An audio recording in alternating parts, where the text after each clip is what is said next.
Well, good evening once again, and welcome to the Monday Review Show. It is Monday, the 18th of December 2023, and unfortunately for this year, it will be our last show because next Monday, when these shows are go out live, it goes out on a Monday, and fortunately or unfortunately for some, next Monday, of course, will be Christmas Day.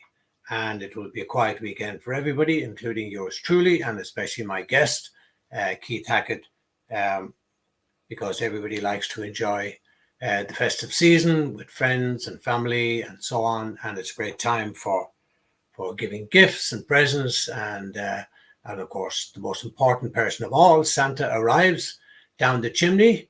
And all the children will be so excited and looking forward to Santa. And why not? Now, just to let you know, we do go out on Facebook. As you know, this is facebook.com/Hanging Judge Ref. And that is the reference if you want to tune in, watch the program live.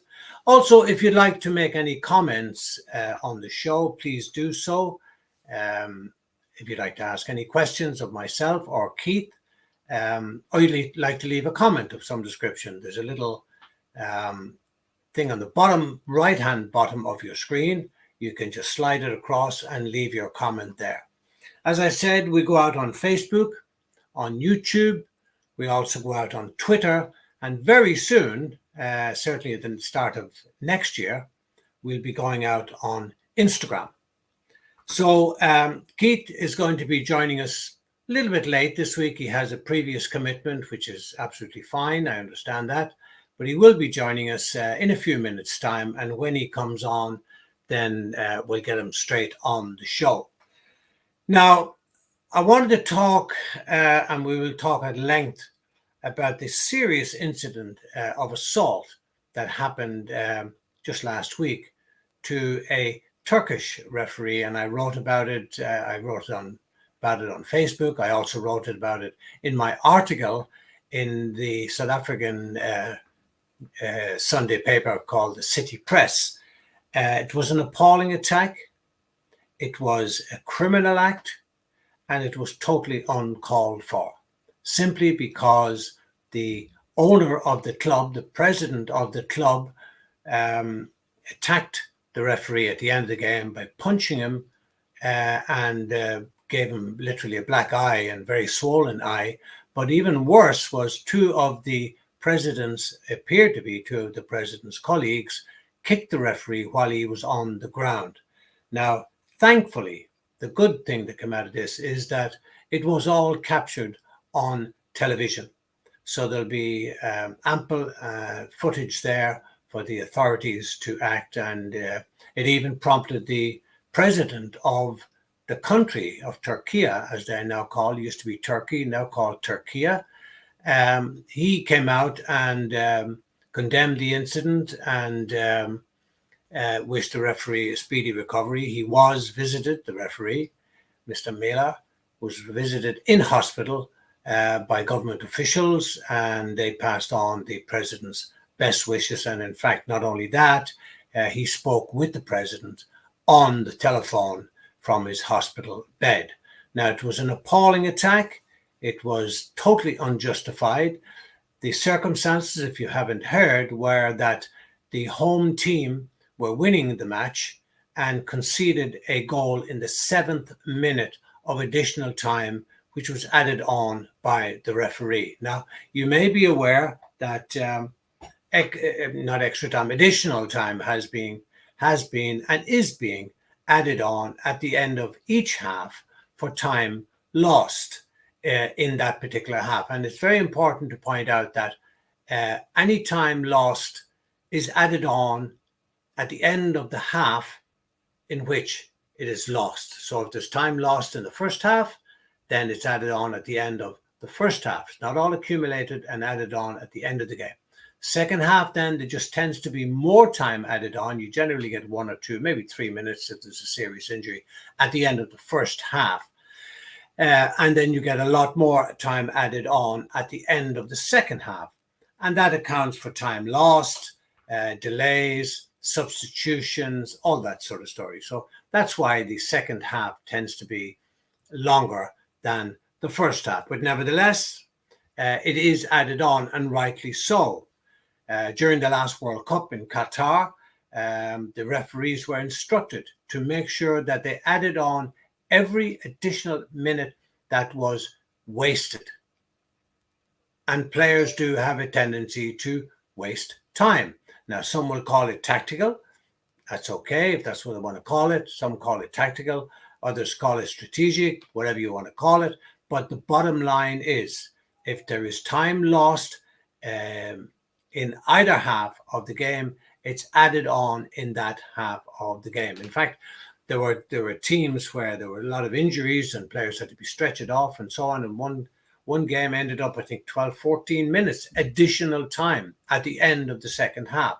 But that's the correct way to do it. It must be added on in the half in which it is lost. Now, I'm a bit disappointed that that sort of that procedure hasn't been carried over into the English Premier League, where there is a lot of time lost.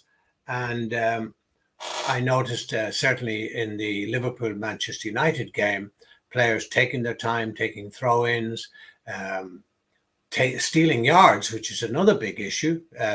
I mean, sometimes a lot of times the ball is not even taken from the place where it left the field of play, which is the law.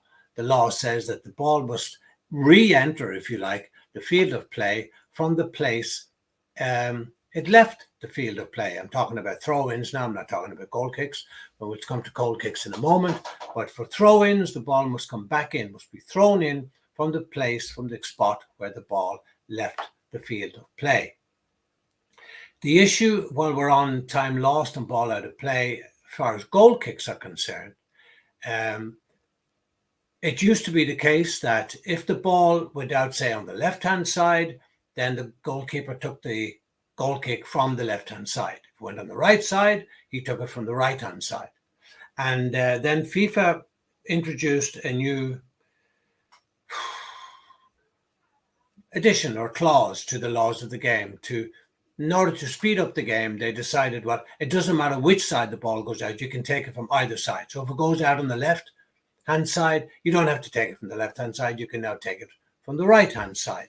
But that's not happening. I've seen the ball go out on the left side and the players deliberately, the goalkeeper, deliberately goes to the other side, and that is purely to waste time, which is, the referee needs to pull the goalkeepers up on this. And the other thing with goalkeepers holding on to the ball, they're only allowed 6 seconds from the time they get possession of the ball to when they must release the ball into play. Now, that doesn't necessarily mean kicking the ball into play.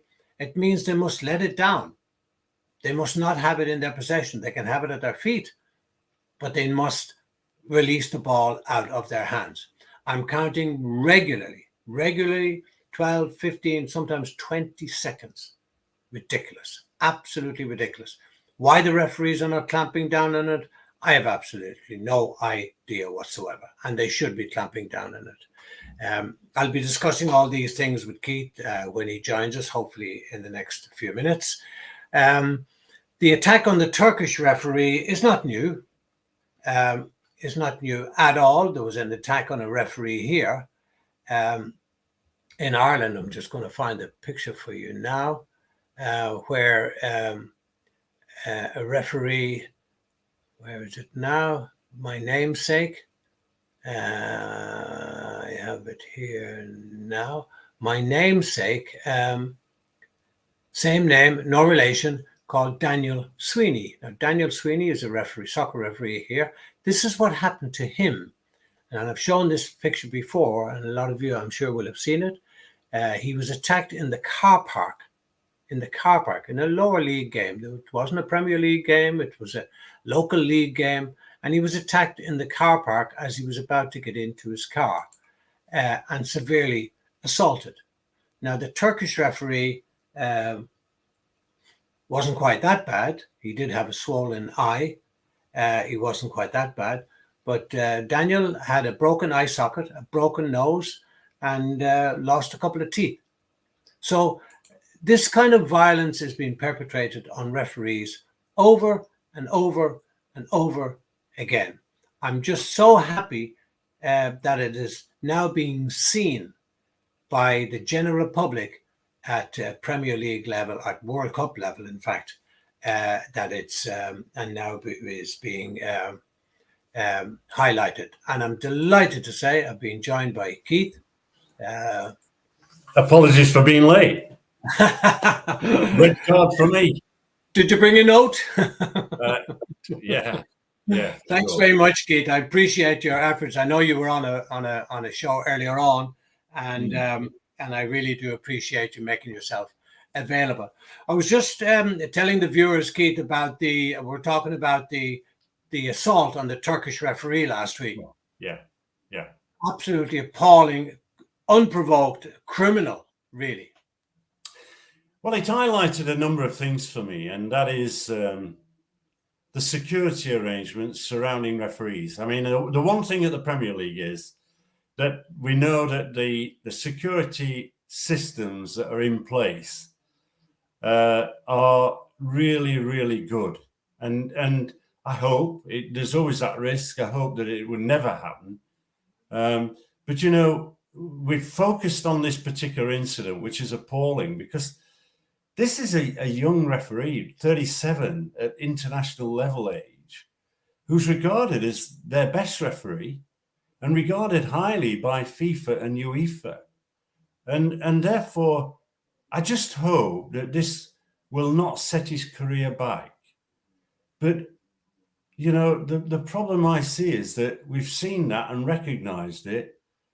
This has been happening for a number of years at grassroots level, and it's been to some degree ignored. You, Dr. Errol, have raised, and we've seen photographs in the past. Yeah, like this one here, Keith. Yeah, I mean, here was, and we discussed this some months ago. Indeed. Look how shocking this is. You know, we look, it's shocking at any level with regard to a match official, but when we talk about this guy who wants to enjoy his game, he's gone out with the intentions of enjoying the game and being part of the game we all love, and he finishes up in hospital in this shape, just like the Turkish referee finished up in the same shape. This has to stop, and football has to actually get to grips with this type of incident and try to avoid it. Now, the FA have gone through the experiment of body cameras, and I'm told and informed generally that that's acted as a good deterrent. If that's the case, the FA has got to now look to equip the 27,000 referees with body cameras. Now, that's a huge expense. But if we want the game to exist and we want it to go forward, we have to protect the young referees at grassroots level. I've been saying for 2 or 3 years now that we need a referee mentor at every ground, at every game. And someone from the club, from the home team, a retired footballer or a retired administrator who takes on the role between the club and the referee, and they ensure his safety or her safety, because I think the referees that are getting assaulted and abused were walking from the game, and that's the pity and that's the sadness. Here's a couple of comments coming in already, believe it or not. I'm going to put them on the screen. This is from Brandon Will. What if it's strategic to change sides on the goal kick? Because I was talking about the goalkeepers, you know, at one time you used to have to take the goal kick from the same side that the ball went out. But now it goes out on the left-hand side and they're running over to the other side to take, simply to delay time. What if it's strategic to change sides on the goal kick, like they want to attack down the opposite side? Well, I mean, time, Brandon.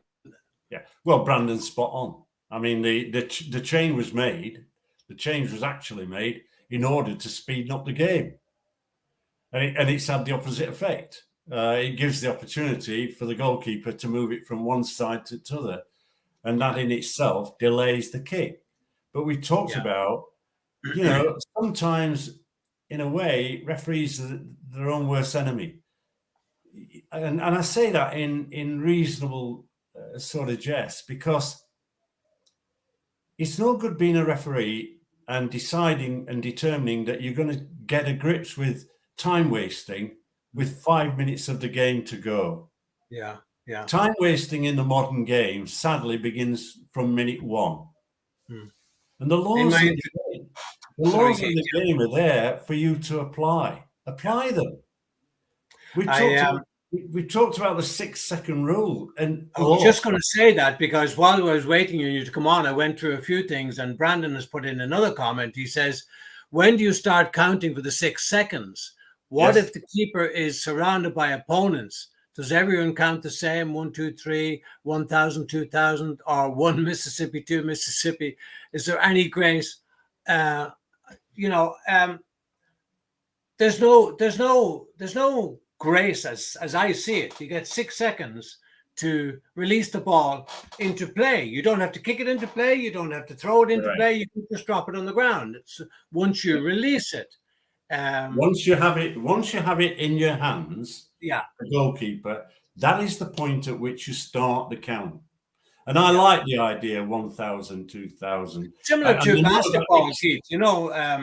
Basketball, you have to be out of your own half within 5 seconds. And you see the officials counting 1, 2, and they're counting, And and I've seen it, particularly at the school where I used to work.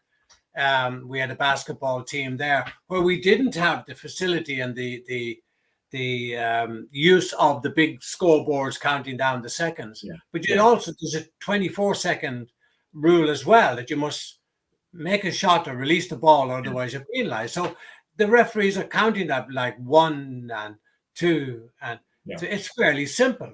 Why aren't the referees doing it? Because some players are holding the ball, my goodness, up to 20 seconds. I think referees are their own worst enemy. I think they probably see that this doesn't matter. I mean, there are aspects of the laws that worry me in terms of referee application. We see throw-ins taken in.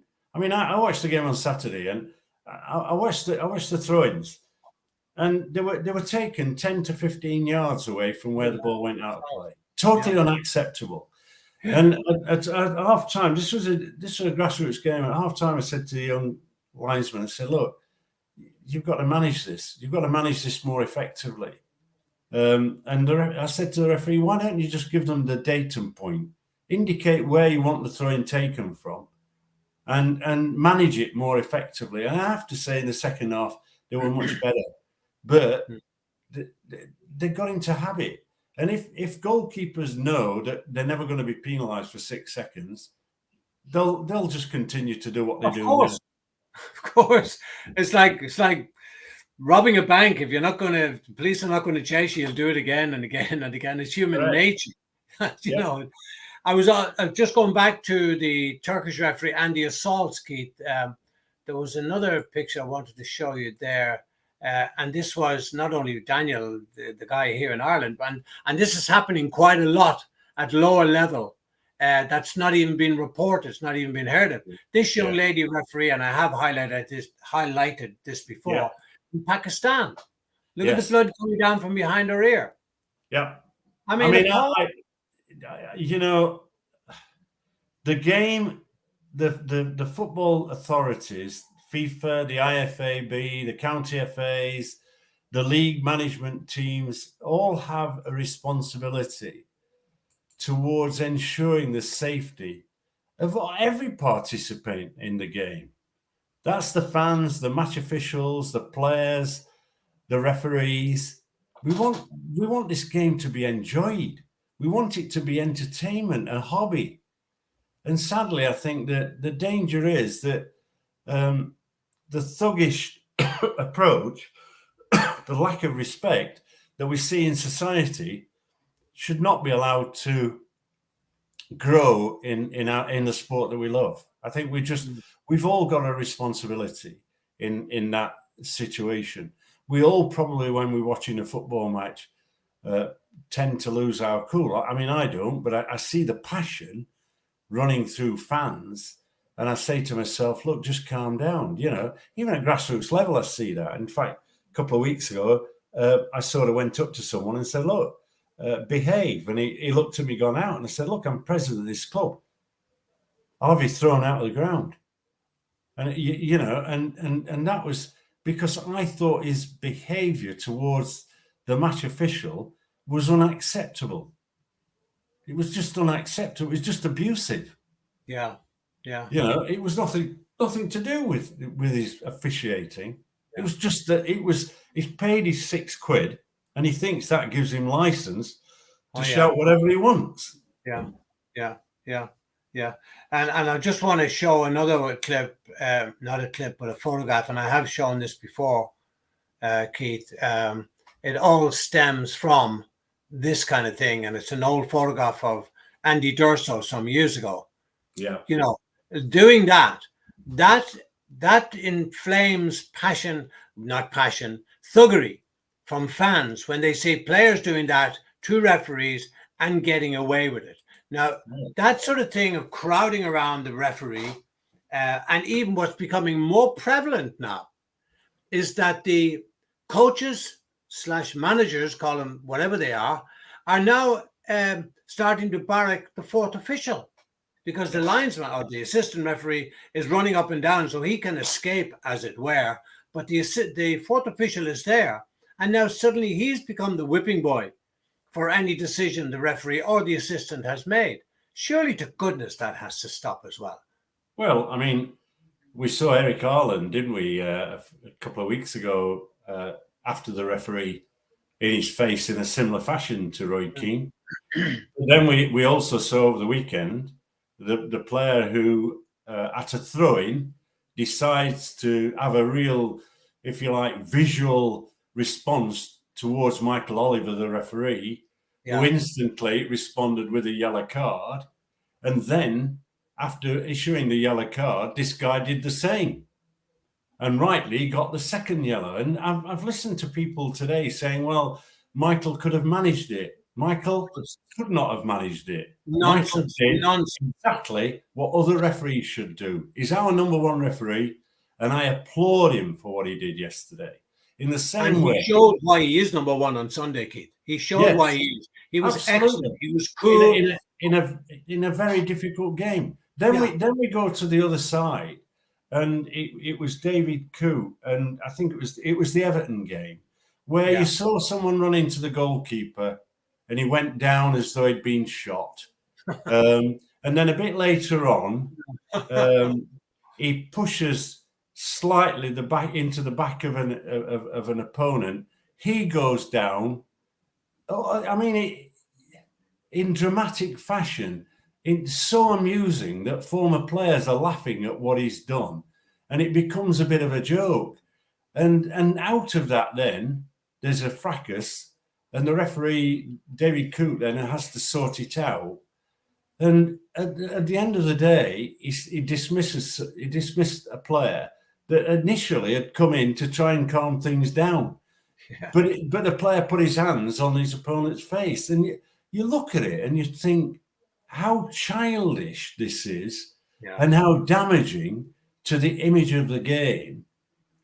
And in a way, they were fortunate that the referee, David Coote, remained pretty calm about it all and had to be subjective in terms of who and what he was going to do. And you're suddenly thinking, out of nothing, you've suddenly got war on your hands and the image of the game is being tarnished. So, you know, if we look at refereeing in this country today, I'll throw some figures at you because I think they're interesting at this stage. Sure. There was this clampdown. So overall, Howard Webb said he wanted dissent dealing with in a much more positive manner. Well, 160 games in the Premier League season to date has seen 798 yellow cards issued, which average is 4.98. Usually in the English Premier League, we're around about 3. So we're now 5. The real figure is 5 if I round it up. So what is going wrong? Well, what about the Brentford me, game? The Brentford game, there was 12 yellow cards and 2 reds. Correct. The indiscipline is awful. But you know, the referee's only got, if you like, 3 aspects of deterrent: the word of warning, the yellow card, and the red card. And what is happening, I think, is the Football Association, you know, are being weak. They've got this regulatory panel that sits, former players, I think, former managers, former referees on that panel, making decisions. And this week, they decided that what Arteta had done in the past was acceptable. You know, let us get down to a more draconian level of sanctions that see suspensions and see huge fines. Otherwise, the reflection of what's happening at the top level of the game, which is unacceptable in the main, is cascading down and ruining the game at grassroots level. Yeah. Where that referee has no protection, has no authority around the game in terms of security. What was I was trying to find out why was Arteta in the stand? Did he get a 1 match ban? Something like that. Yeah. What was that for? Dissent, yellow card. Is yellow card? Is that a ban? Well, I mean, I think he must have had a red, but he got another yellow yesterday. That's right. So you know, what's the point? He's learned nothing, and you see that all trickles down to his players, because it would appear from what he's doing that he is condoning the actions of his players instead of getting in there and say, guys, what are you doing? I think, you know, I think it's great that he's passionate. I don't have any problems with players who are passionate, fans who are passionate, but they're operating in a controlled environment. And you know, we're all passionate, but we have to manage our own passion. And I think, sadly, they've got to see as public figures in the world stage, on the world stage, not just domestically here in England, that they have a responsibility to the game as a whole around the world, not just here in England at grassroots level. You know, the world watches the Premier League. It sets the standard. And therefore, I can understand, and I praise Howard Webb for saying, look, we're going to clamp down on dissent. We're going to, you know, and it's evident that referees are doing that with a number of yellow cards, but it's not having an effect on a positive outcome for better behaviour at the moment. That's the point I'm making. So just as we come to the end of the year, this will be our last show. Obviously, next Monday is Christmas Day, and we'll be off for then. Would you be okay for the 1st of January? Because there'll be a lot of things happening. It's Absolutely. a Monday. You okay for that one? Okay, so we'll be back on the 1st of January. Quick recap on 2023 refereeing wise. Any highlights or lowlights or ups and downs? At the weekend, I watched Josh Smith referee Norwich versus Ipswich. I know that this is a tough local derby. He was absolutely superb. And I smiled. I just smiled watching his performance, thinking, wow, I'd not seen this from him or from an English referee for some time.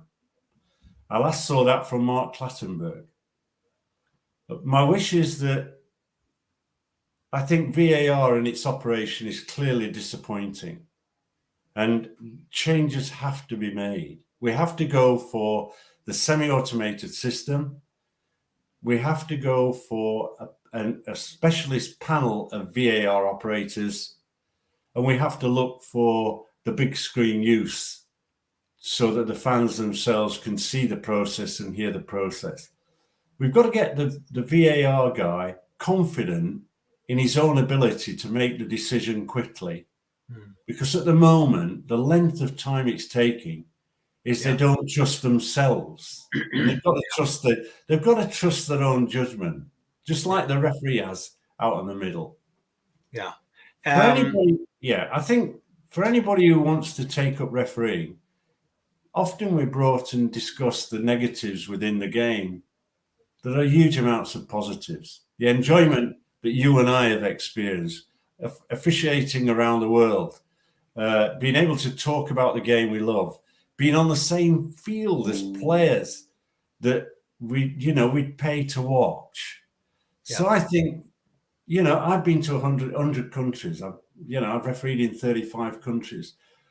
Football has given me a lifestyle and an enjoyment as an amateur throughout my career. And I just want referees to get a similar level of enjoyment back into the game. And of course, very quickly, we've had a lot of new referees coming in, and a lot of the old dogs, I say affectionately, have retired. I also see that this week the Premier League will make history when Rebecca Walsh will be in charge of a Premier League game, and also a young man coming through, Sam Allison. Is it Sam Allison? Yes. He'll be the first black referee since Uriah Rennie. I saw him in a championship game a couple of weeks back, and I was really, really impressed with him. Yes, I mean, Rebecca is really impressed in the games that she's officiated on the Football League. She's part of, I think, this focused development group that Howard has created. I used to run a development group in a similar fashion. I'm pleased he's done that. It'll be a tough game. And it will bring challenges. The one thing I've noticed in our games on the Football League is how better behaved the players have been. Let's hope that continues. Do you think they will? I think it's a tough game for them. Just a final word here from Brandon. Brandon says, looking to Paris in 2024 with referees abroad. Speaking of travel, not sure what you mean there, Brandon. I wonder, is he talking about the Olympic Games and perhaps the Olympic game football tournament, perhaps? I'm not sure. Keith, many, many, many thanks for joining me on the show every Monday night. It's been a real pleasure talking to you. I know certainly from feedback, a lot of people have enjoyed it and have been educated and enlightened in the laws of the game and the different interpretations of the various laws, particularly on fouls and misconduct and so on. Yeah, sure. Merry Christmas to you and your family. Merry Christmas to everybody. Thank you very much. And Merry Christmas to all of you out there. And as mentioned earlier, Keith and I will be back on Monday, the 1st of January. Hope you can join us then. Until then, goodbye and God bless. Thank you.